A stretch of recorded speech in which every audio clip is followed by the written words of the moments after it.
Hey everyone, welcome back to the channel. Today we're breaking down the sewage treatment plant on board ships, why it's fitted, how it works, and the checks and discharge rules you need to know under MARPL Annex 4. Every ship over 400 GT or carrying 15 plus people must have a sewage treatment plant on board to comply with MARPL Annex 4 and prevent ocean pollution.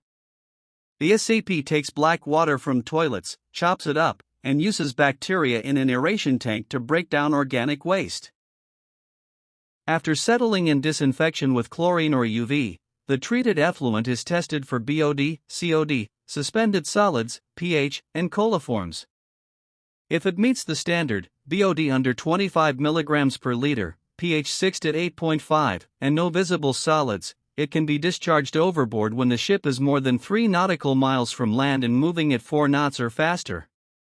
If you're closer to land, in port, or in special areas like the Baltic Sea, you must store it in the holding tank and discharge only to shore facilities.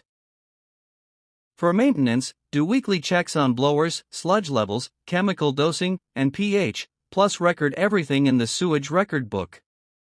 Monthly, you should test effluent samples, clean filters and diffusers, check macerator blades, and remove excess sludge. Discharge overboard is only allowed when the STP is running properly and the ship meets the distance and speed criteria. Untreated sewage can only go overboard beyond 12 nautical miles at 4 knots, and the discharge rate must not exceed 1/200,000 of the ship's swept volume. Always follow your maker's manual and flag state rules, because port state control will check your records and effluent quality.